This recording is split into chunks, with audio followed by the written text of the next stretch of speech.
Om Namo Bhagavate Vasudevaya.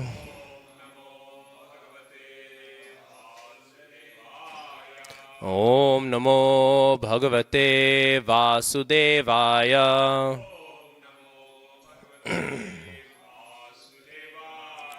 Om Namo Bhagavate Vasudevaya.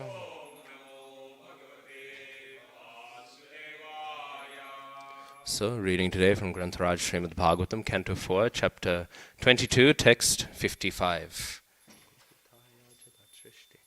Gopithaya Jagat Shrishte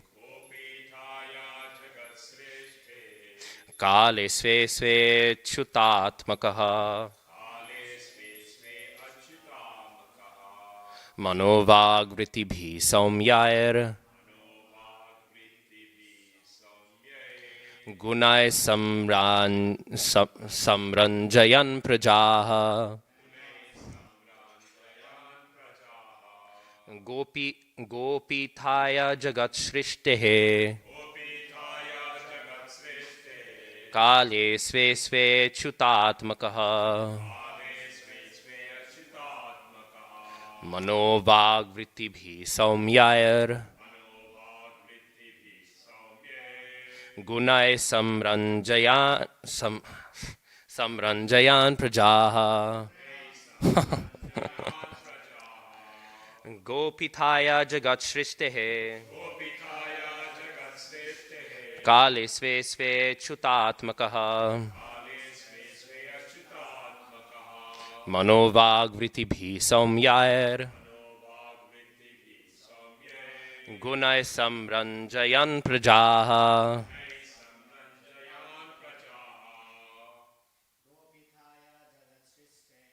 Gopithaya Jagat Shrishte Kale Sve Sve Chutatmakaha Manovagritibhi Samyair Gunai Samranjayan Prajaha Gopithaya Jagat Shrishte Kale Sve Sve Chutatmakaha Manovagritibhi Samyair Gunai Samranjayan Prajaha Gopithaya Jagat Shrishte Kale Sve Sve Chutatmakaha Manovagritibhi Samyair Gunai Samranjayan Prajaha. Mataji or no?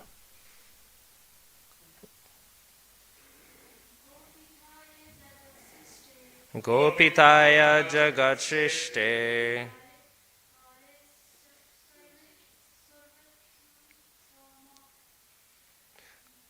Kale Sve Sve Chutatmakaha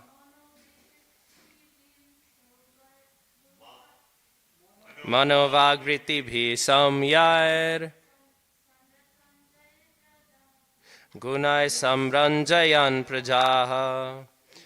Gopithaya, for the protection of Jagat Shrishte, of the Supreme Creator, Kale, in due course of time, Sve Sve, own, Achyuta Atmakaha, being Krishna conscious, Manaha, mind, Vak, words, Vrittibhihi, by occupation, Saumyahi, very gentle, Gunaihi, by qualification, Samranjayan, pleasing, Prajaha, the citizens. Translation. Since Mahārāja Pṛthu was a perfect devotee of the Supreme Personality of Godhead, he wanted to protect the Lord's creation by pleasing the various citizens according to their various desires. Therefore, Pṛthu Mahārāja used to please them in all respects by his words, mentality, works, and gentle behavior. Purport. As will be explained in the next verse, Pṛthu Mahārāja used to please all kinds of citizens by his extraordinary capacity to understand the mentality of others. Indeed, his dealings were so perfect that every one of the citizens was very much satisfied and lived in complete peace. The words achyutatmakaha is significant in this verse, for Mahārāja Pṛthu used to rule this planet as a representative of the Supreme Personality of Godhead. He knew that he was the representative of the Lord and that the Lord's creation must be protected intelligently. Atheists cannot understand the purpose behind the creation. Although this material world is condemned when it is compared to the spiritual world, there is still some purpose behind it. Modern scientists and philosophers cannot understand that purpose, nor do they believe in the existence of a creator. They try to establish everything by their so-called scientific research, but they do not center anything around the Supreme Creator. A devotee, however, can understand the purpose of creation, which is to give facilities to the individual living entities who want to lord it over material nature. The ruler of this planet should therefore know that all the inhabitants, especially human beings, have come to this material world for sense enjoyment. It is therefore the duty of the ruler to satisfy them in their sense enjoyment, as well as to elevate them to Krishna consciousness, so that they all can ultimately return home back to Godhead. With this idea in mind, the king or government head should rule the world. In this way, everyone will be satisfied. How can this be accomplished? There are many examples like Pṛthu Mahārāja, and the history of his regency on this planet is elaborately described in Srimad Bhagavatam. Even in this fallen age, if the rulers, governors, and presidents take advantage of Pṛthu Mahārāja's example, there will certainly be a reign of peace and prosperity throughout the world. And again, the translation. Since Mahārāja Pṛthu was a perfect devotee of the Supreme Personality of Godhead, he wanted to protect the Lord's creation by pleasing the various citizens according to their various desires. Therefore, Pṛthu Mahārāja used to please them in all respects by his words, mentality, works, and gentle behavior. Translation and purport by His Divine Grace Srila A.C. Bhaktivedanta Swami Prabhupada Ki Jai.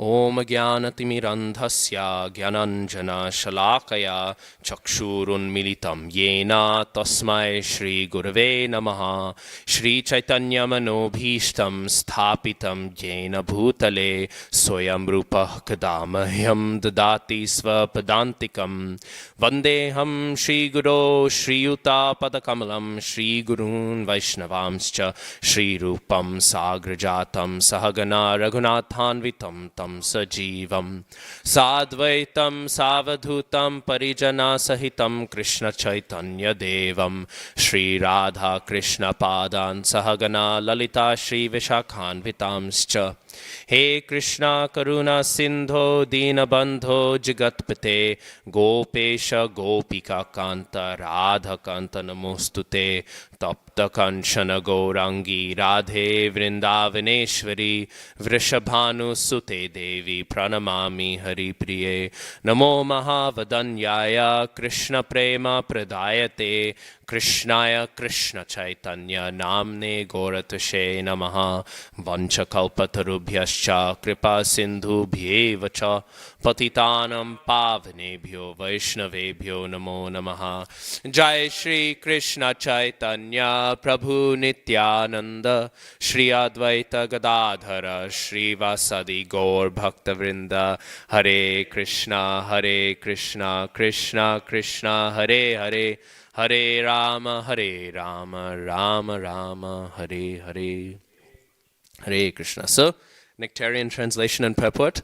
It's a very big coincidence because we've been having a nectarian translation and purport for every single day for the past 50 years or so. So, today is another one, a glorious text from our revered Srila Prabhupada. And of course, here we're discussing some interesting points, questions about the relative world. We can speak there are two worlds, and in one sense they're infinite worlds, but there are two categories of worlds. There are the absolute worlds and there are the relative worlds. There are the paramarthic worlds, and there are those worlds which are relative to them. The absolute worlds are those worlds that we call the spiritual worlds, right? Goloka, Ayodhya, right? Vaikuntha. These are the absolute worlds. And the relative worlds, well, those are all of the worlds that each one of us are living in. We are all living in relative worlds, here today, gone tomorrow. And they're called relative because, again, they have no value in of themselves. They must be given value externally, right? When we see a table, when we see a tree, it doesn't have any value in of itself. Either we give it a value that it'll help me with my sense gratification, that it'll be part of my maya, or we give it a value that it'll be used in service of the absolute world, in service of Krishna. But these are the two worlds that are, two types of worlds that are existing. And of course, many of us, we will feel that we are all in the same relative material world. But this is not true. Each one of us is in our own relative material world, right? Because each one of us is living in a slightly different material world, right? Each one of us has grown up in a different context, went to different schools, in this room, at least 3 or 4 different countries, right? We all had different friends, different families, different experiences within all of those things. And within that, we will all find we all grew up in different worlds. And because we grew up in different worlds, we still exist in those worlds, right? The way that we are raised, the experiences we had in school, those things still define us to today. We still have language barriers, right? We still have all of these things, and therefore we are all living in different worlds still. So once I asked His Holiness Shubhag Swami Maharaj, I said, we're seeing all of these great sadhus, right? And we can see several sadhus. They're on a very high platform. We do not have the eyes to see, but we can have this faith that they're on such a high platform because we are hearing from personalities like you, right, Maharaj? We are hearing from personalities like yourself about the high platform that these personalities are on. But sometimes we see that those different sadhus, even though they are so exalted, so authoritative, they're giving different shiksha. They're giving different guidance, right? One guru will say, yes, you should do this. Another guru will say, actually, no, you shouldn't do that, right? Now this is confusing. How can I reconcile this? That sometimes I will hear something a little bit different from one guru and a little bit different from another guru, right? Maybe some of us have been in this situation before, right? We'll hear, so this Maharaj or this Prabhu, he says this. And this Maharaj or this Mataji, she says that. Both are exalted devotees. So Maharaj, he told me, the absolute consideration of what they are trying to give you, which is Krishna consciousness, is the same, right? But in the same way that when you go to a hospital, your diagnosis will change depending on 2 things. It will depend on the personal mood of the doctor. Which medicines does the doctor normally like to prescribe? Which treatment processes does the doctor normally try to prescribe, right? And what is your background, right? If you're a vegetarian, you won't be told to eat meat if your iron is bad, right? If you're not a vegetarian, then you might be told that, right? So in the same way, we can see that we are all existing in different relative worlds.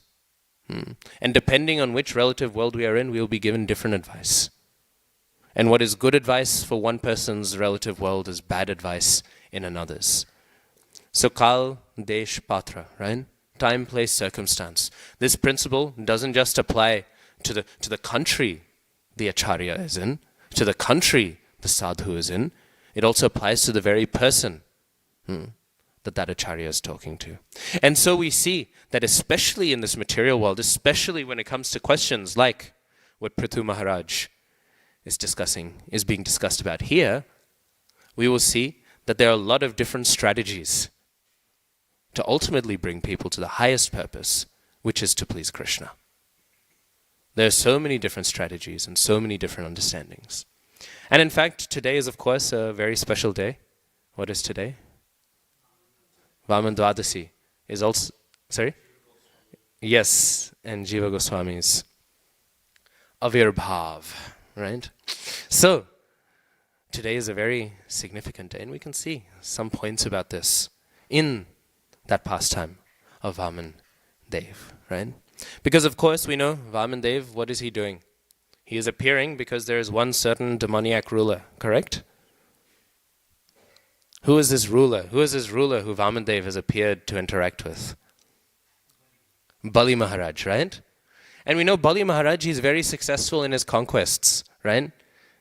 He's very much following after the lotus footprints of his ancestor Hiranyakashipu, right? So following in the lotus footprints of his ancestor, he conquers everything, right? All of the devatas completely vanquished and conquered by him, right? And how is he able to do this? Does anyone remember in Bhagavatam? What is the blessing that allows Bali Mahārāja to do this? He is blessed by a very special personality.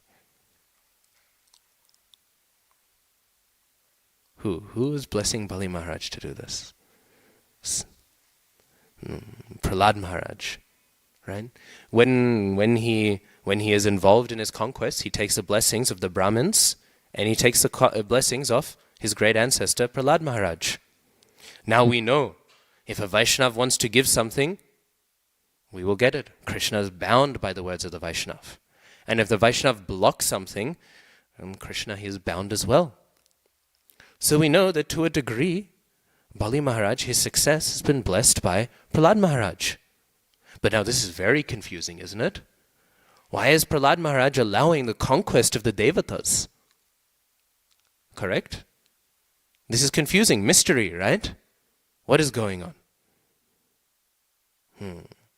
So, we might be bewildered when hearing such a thing, but actually we should understand that Prahlad Mahārāja, being a pure devotee of the Lord, has a full understanding of what the Lord's intent is, right? And he understands that this is all the will of the Lord, that all of this should happen so that he will be able to give blessings to Bali Mahārāja in the form of Vaman Dev. So Prahlad Mahārāja, he allows what is apparently on the relative platform, right? If you're a devata, you're thinking, oh, how can I call this person a devotee, right? How can I say this person is Krishna conscious? He's allowing me to get kicked. I'm doing such a good seva here, right? In all of these heavenly planets, we are doing such great service. And this so-called devotee, he's letting me getting booted out? What bogus devotee is like this? One might think from the relative platform, right? Even one might be an onlooker, and they might think the devatas, they're doing such a good job. You know, I'm happy with this administration of demigods, right? I think they're good. How can there be blessings for them to be booted out? On the relative platform, we might be able to find fault. And actually, on the relative platform, we will always be able to find fault. We will always be able to fault find on the relative platform. We might know the example of Ramchandra Puri, right? He is somehow managing to find fault in our great acharyas in Chaitanya Mahaprabhu like this, correct? And so, we can see that even such great personalities as these, who we know are perfected, are having faults found in them from the relative platform. If we use material vision, we will be able to succeed and find faults in everyone, including Krishna himself, including Vishnu himself, including Ramchandra himself. What then to speak of the living entities? Sometimes people feel very great, I can find faults in that person and that person and that person. But actually, it's not so hard at all. If we can find faults in the Supreme Personality of Godhead from material vision, then what to speak of everyone else? You'll find an ocean of faults. So people will sometimes feel, I'm so great. I know so many things. I can find this fault and that fault. This is no big achievement. Anyone can do. It's child's play. So in this way, we might find some fault in this blessing being given. But there's no fault in this. Why? Because by this eventual conquest, Bali Mahārāja, he was able to do what? He was able to receive the lotus feet of the Lord on his head. And so we see in Srimad Bhagavatam, Canto 1, I think it's Vidura. Vidura says, now I'm forgetting the shlok. It ends with Manibhi. There's one shlok where he says, I have been cheated by the great sadhus. The great sadhus, they have cheated me. And we will hear this and we'll think, wow, what's being said here? The sadhus being cheaters? How can we understand this? And then we will look to the purport and we'll expect maybe Prabhupada, he'll give some clarification. But then Prabhupada, he says, the great sadhus, they can lie and cheat in order to bring somebody to the absolute platform. We hear this in the 11th canto of Srimad Bhagavatam. It says that so many of the glories in the Shrutis that are declared are actually not true. But they are not lies, because they bring one to the higher destination of devotional service to Krishna. So in this way, apparently things that are bad on the relative platform, right? Apparently things that are bad on the relative platform, they're to be considered very, very high if they're utilized in the service of the absolute platform. When this relative world is given in service to the absolute world, then it becomes most perfect. So, in this way, we can understand this behavior. And so Bali Maharaj, he has some special empowerment. And this type of cheating, this type of lying that the sadhus do, it is very, very glorious. It is very glorious. So with this, we see that Bali Maharaj, he completes his conquest. He takes his very exalted position, right? And all of these things go on. The devatas, they're very concerned. They're very worried. And then, of course, we know Aditi, she performs very great austerities in order to produce a child who will be able to overcome this situation. And then, of course, we know is born Vamandev, right? And Vamandev, he is how tall? Not very tall at all, right? He's very short. So Vamandev, he's very short. And Vamandev appearing in the short form, of course, we know he's about to do something very big. And there's a little slight point I want to make. It's interesting, we see Jiva Goswami, he's appearing on this day, right? This is his appearance day as well. Because we can see Jiva Goswami, he is similar. Jiva Goswami, he is the young one of the 6 Goswamis, right? He's the little nephew, right? Who's turned along to hear from his uncles, right? He's this tiny one and he's there and he's learning from them. And Rupa Goswami, Sanatan Goswami. Who is Rupa Goswami?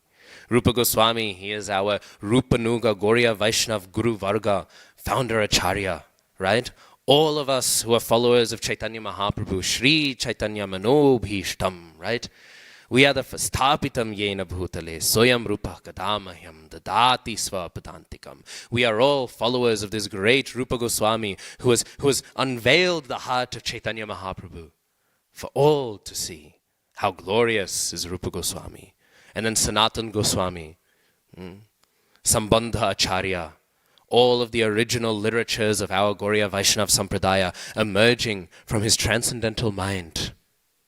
Sanatan Goswami, providing the foundation, the very grounding of our Sampradaya. And then Jiva Goswami, small nephew, learning from these great personalities. But just the same as Vamandev, he is born and he appears as a very small personality and he becomes very big. Jiva Goswami, even though he is this young nephew, right? Once he starts writing, he writes and writes and writes and writes. Once he starts composing literary contributions to our Sampradaya, he writes more verses than there are in Mahabharata. So we can see there are these sweet similarities, these sweet synchronicities. Jiva Goswami, he is like the Vamandev of our 6 Goswamis. Small personality, writing so much. So in this way we see Vamandev, he is appearing. And then of course, Vamandev, he does as Brahmins do. He's collecting some charity. Actually, this is the tradition on Dwadasi. Often we say Dwadasi means I can have grains again, right? But Dwadasi itself is also a sacred day. Mother Jashoda and Nanda Maharaj, they observed Dwadasi Vrat in order to conceive Krishna. Right? Jiva Goswami, he describes this. In order to conceive Krishna, they were feeling we are empty, there is something lacking in our hearts, right? Maybe we should have a child. But they weren't able to conceive a child. So they thought we'll observe Dwadasi Vrat together. And together they observed Dwadasi Vrat. And then every Dvadasi night, they would have these beautiful, vivid dreams of this boy with dark Ghanasham skin, right? Holding a beautiful flute, right? In a lotus flower with an effulgent, wonderful golden dhoti. Like this, they would have visions. And then Nanda Maharaj, having this vision, having this dream, he would tell Mother Jashoda, you know, this dream I had last night, it was amazing. And he would speak and speak and speak and glorify this form of Krishna. And as Mother Jashoda heard of this form more and more and more, her desire that I want a son just like this became more and more in her heart, until eventually that desire was so strong that Krishna appeared. She became pregnant with Krishna. I don't want to tangent too much on the glories of Dwadasi, but it is interesting when we hear this pastime of Nanda Maharaj and Mother Jashoda, because how did Devaki and Vasudev, how did that conception of Krishna go, right? Vasudev, he recites mantra, and through the focusing on the mantra, in this way, right, Devaki becomes pregnant. So we can say, Devaki and Vasudev, they're producing Krishna through Diksha. But Nanda Maharaj and Mother Jashoda through Harikatha, through Shiksha. And which Krishna is higher? The Krishna in Mathura or the Krishna in Vraj? Vraj Krishna. So which is higher, Shiksha or Diksha? Shiksha. Right? In this way we can see, this is the glories of Shiksha, glories of Harikatha. If we wish to have Vrajanath Krishna appear in our hearts, we must hear Harikatha. Srila Prabhupada, he says this. He says, though there are 9 limbs of bhakti, right?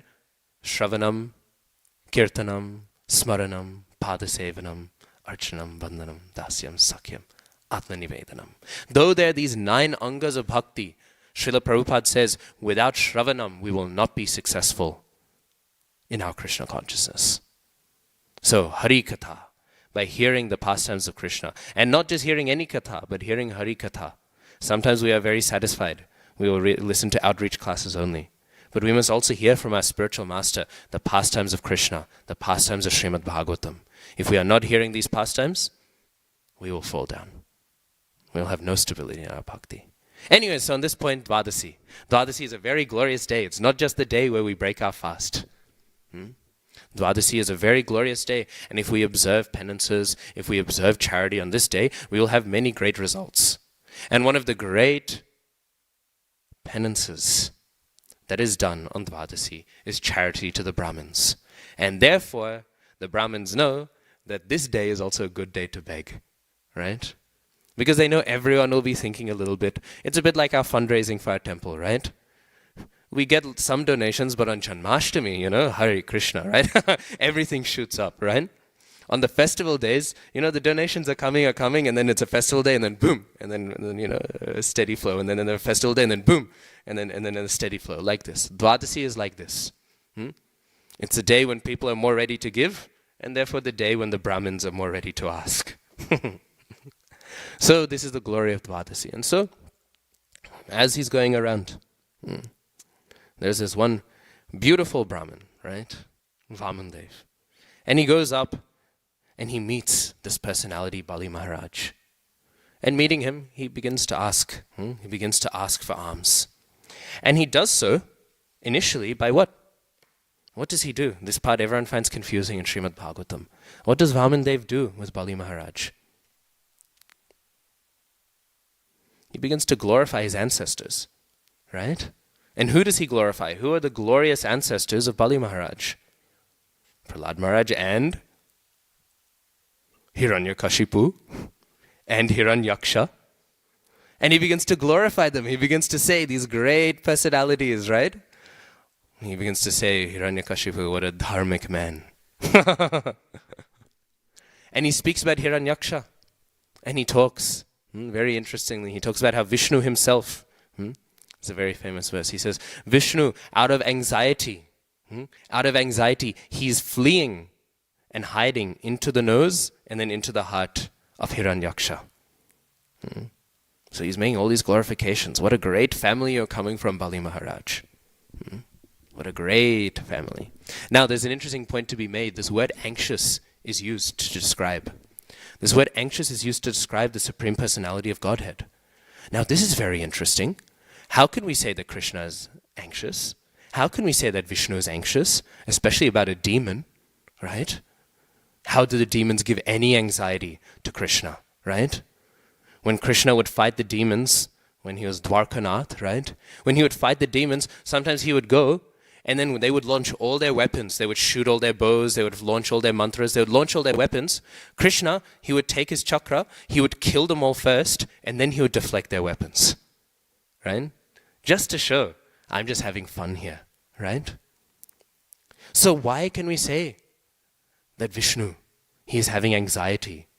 If whole armies of demons are such not an issue for him that he'll kill them first and then deflect their weapon, how can we say that there is anxiety being experienced by the Lord? We have to understand two principles. One is that the reason why Vishnu, he's experiencing anxiety, right, is because of the second principle, that he is hiding in the heart. Why does he go and hide in the heart of Hiranyaksha? Because he is trying to flee. He's trying to escape, right? He's trying to hide. And where is the best place that one can hide from a demonic person? Within their heart. Why? Because a demonic person will never self-reflect on themselves. A demonic person will never look into their heart and think, oh, am I doing the right thing? A demonic person will never think, do I have some faults within me? No, the demonic person will think, in my heart, I am very good, I am very stable, I am a fantastic personality, and I'll keep on going forward. And in this way, the Supreme Personality of Godhead knew the place we are most safe in when we meet a demonic person is in their heart, because they will never look into their own heart. They will never self-reflect. So this is why he goes and hides in their heart. Why is he anxious? Not anxious out of fear, but he is anxious in order to deliver this personality. So he is anxious to enter into the hearts of all of the demonic living entities in order to purify them eventually. Because then when he appears as Varaha, right, then he's purifying Hiranyaksha, right? Then he's definitely purifying him. So the anxiety that the Lord experiences is an anxiety to purify the living entities, not an anxiety of fear. And so we see in this way, self-reflection. This is one of the ways that we can make sure we are not a demonic person. Is our heart something that we are looking at? Is our heart something that we are examining? Is our heart something we are wondering about? I once asked one of my Shiksha Gurus, I said, Guru Maharaj, sometimes I feel so very anxious, right? I feel very anxious because I'm thinking, am I doing the right thing in bhakti? For the big things, I come and ask you and my other Shiksha Gurus and even my Diksha Guru, right? My Diksha Guru is also my Shiksha Guru. You should be taking Shiksha from your Diksha Guru, ideally. But I'm taking all of these guidance and all of these things, but I can't do for everything, right? Big things I can come ask. Big points of Siddhanta. But some things, I'm anxious. I don't want to ask you for every single detail. You're a great personality. I shouldn't be wasting your time. I was asking like this to my Shiksha Guru. And I have this anxiety in my heart. And he said, firstly, he said, there's other devotees around you who maybe are more readily available for tiny things. You can ask them. Just because they might not be on the platform of taking full shelter of devotees doesn't mean their advice is useless, right? But then I said, but of course, I can't trust their advice on the same level as I trust my Guru's advice. That's what I said, right? And then he told me, he said, as long as you are sincere, and as long as you are thinking, am I doing the right thing or not, Krishna will be satisfied.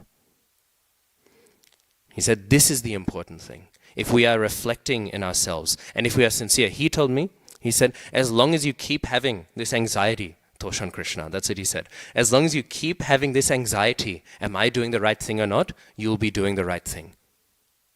Even if you do the wrong thing, you'll be doing the wrong thing perfectly, right? And then by Krishna's mercy, you'll be corrected at one point. But you won't have to live in this anxiety. Am I doing the right thing or am I doing the wrong thing? So this is the Vaishnav mood. Constantly thinking, are there faults in my heart? Where are the faults? Let me find them. Every morning, what do we recite before we chant our rounds in the morning program? What are we reciting? The 10 offenses, right? How many times is it? Right? We're just listing them out. I've memorized a list of 10 offenses. But when we are reciting them every morning, we should be thinking, in the past 24 hours since the last time I sat down to chant my rounds, how many of these have I committed? How many of these have I committed in the last day? Right? And we should go through and think very carefully, where are my faults? In the past 24 hours, I can guarantee that there's a high chance we've committed a few of them. There's a very high chance we've committed a few of them. And then we should reflect, how can I avoid committing those in the next 24 hours? Does this make sense? So in this way, we see this is the importance of self-reflection. And then after we self-reflect, we do 2 hours of the 11th Nama Parad. we do some nice 2 hours of inattentive chanting, Hare Krishna, what to do. Anyway, so in this way, we see Vamadev, he's glorifying these glorious ancestors, right, of Bali Maharaj. Now, there's lots of different explanations that are given, and I have been told I should wrap up within 10 minutes from now, and I still have much that I wish to discuss. So I won't give all of the explanations that are given by our acharyas on this one. But one of the points that I find is the most sweet, and I think is the most charming, is that Vamadev, he is speaking these glories of Hiranyakashipu and Hiranyaksha because he wishes to eventually glorify Prahlad Maharaj. So Vamadev, he is ready to speak all of these sarcastic, indirect points because he's so eager to glorify his devotee. The Supreme Personality of Godhead, he is constantly meditating. How can I glorify my devotee? Bhakti Siddhanta Saraswati Thakur Prabhupada, he says that in the heart of all living entities, the Paramatma of all living entities is the Supreme Personality of Godhead. But the Paramatma in the heart of the Supreme Personality of Godhead is the Vaishnav, is the devotee. In the center of Krishna's heart is the devotee always. So in this way, he's so eager to glorify Prahlad Maharaj. So therefore, he's willing to say all of these glorifications about all of these different personalities. And hearing this, of course, Bali Maharaj is very pleased. And he says, again, it's a donation day, Dwadasi, right? So anyone who's watching, you can come and donate to our temple rebuild, maybe. That's me trying to do my part. But we can see Dwadasi is a donation day. And so in this way, Bali Maharaj, he becomes very eager to give some charity. And then, of course, we know there's the back and forth. And Vamadev, he says, I will be satisfied even with just 3 steps of land. And Bali Maharaj, he says, come on. I have a whole lot more than 3 steps of land, let me do something, right? Let me attain some sukriti for giving you some great charity. And then Vamadev, he says something very famous, right? He says, if I cannot be satisfied with 3 plots of land, I will not be satisfied with the whole continent. If I am not satisfied with 3 steps, a whole continent will not satisfy me. Because if one has the nature of wanting more, they will always want more, right? Therefore, it's said in Shastra that the Brahmin who becomes more and more powerful each day in their Brahminical potency is the Brahmin who is satisfied always. The Brahmin who is not satisfied loses their Brahminical potency. But the Brahmin who is satisfied grows and grows in their Brahminical potency every single day. So in this way, we see that Vamadev, he is providing this wonderful instruction. So Bali Maharaj, he's feeling very satisfied by this. And so then, of course, he takes out this Achman pot, right? And with this Achman pot, he begins to sip 3 times in order to swear, to make the vow, I will give you this charity. So he takes 1 sip, takes another sip, and then on the 3rd sip, the pot, it's not moving, right? No water is coming out. Because of course, who is the great guru of the demons? Shukracharya. Shukracharya had become a tiny little insect, and he had plugged the waterways in order to prevent this happening. In order to prevent this happening, he's plugged it. Because Shukracharya, we know in Bhagavad Gita, Krishna in chapter 10, what is he? It's Vibhuti Yoga. And he says, of this I am that, of X I am Y, of X I am Y, right? And what is he? Of the Kavis, I'm Shukracharya. And what does Srila Prabhupada write in his purport? Prabhupada writes in his purport that Kavi, Shukracharya is Kavi because he is the most intelligent, most political. He is the most intelligent. And so Shukracharya, he has realized the plan of the devatas, of the Supreme Personality of Godhead this whole time. So his eye gets popped out in order to get him to not congest the Achman pot, right? And I'll come back at the very end to discuss this point of his eye popping out. Sorry? Kamsari Prabhu told me to end at 50. Yeah. So what's the time now? With this clock or that clock? Which clock should I use? So 8:46, I have 5 minutes and then we're done. Okay. So in this way, his eyes popped out, right? Now, when his eyes popped out, actually, I'll just come to that point then. We'll wrap up on this 5-minute point. So of course, we all know the famous story, and then he becomes very big and he steps on his head. Hare Krishna, right? So that's a pastime done, right? All of these pastimes can become very short, they can become very big, right? Anyway, so in this way we know Vamandev, he performs his whole pastime. Bali Maharaj, he's very much chastised, right? But who is he chastised by? When Bali Maharaj, when he is captured, when he is arrested, right? There's something very interesting. Vindhyavali, his glorious wife, she begins to chastise him. Well, this is interesting. In Vedic culture, what do we say? Husband is the guru of the wife, right? This is what we say in Vedic culture, correct? But here we see the wife, she is chastising and correcting the husband. And what does Prabhupada write in his purports? Does Prabhupada write in his purports, she is a bogus wife, right, for doing this? No. Prabhupada says it is a great fortune of Bali Maharaj to have such a wife who is correcting and chastising him. So what do we see here? We see something very interesting. The relative and the absolute. When we hear descriptions like this about how the one partner is meant to be in charge of the other and stuff like this, these are relative considerations. But the absolute consideration is who can give bhakti, who can carry one to the highest platform. And what do we see? Shukracharya, when he tells Bali Maharaj not to give the charity, he provides lots of shastric reasons. But Bali Maharaj rejects all of the shastric reasons because they are not in service of pleasing the Supreme Personality of Godhead. Right? Bali Maharaj, it said Shukracharya, it said one eye was popped out. The eye that was popped out was the eye that could see the absolute world. And all that was left is the eye that could see the relative world. And thus he could only give pramans in this way. He could only speak about the material platform.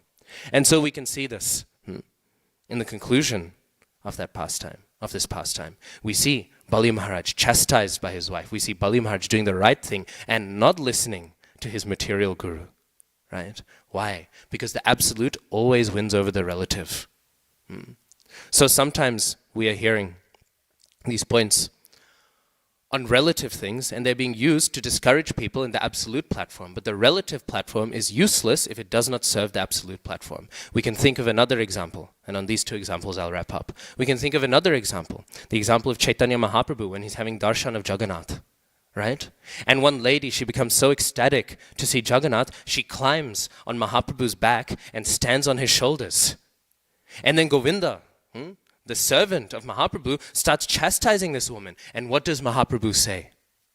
Does he say, no, this is inappropriate, this Mataji, she should be chastised? Forget about sannyas ashram, she's committing Vaishnava aparad. Forget Vaishnava aparad, she's also committing aparad against the Supreme Personality of Godhead. But what does Sri Krishna Chaitanya Mahaprabhu say? He looks at her and he says, I wish I could have this greed to see Jagannath. And Prabhupada writes in his purport, he says that though she has not even committed a social crime, she has committed aparad. The Supreme Personality of Godhead has appreciated her sincerity for the absolute platform. And thus this should be our mood as well. That the absolute always reigns over the relative. Sometimes people, they push these points of Stri Dharma, right? So strongly. And I'm not against Stri Dharma, it's in our Shastras, right?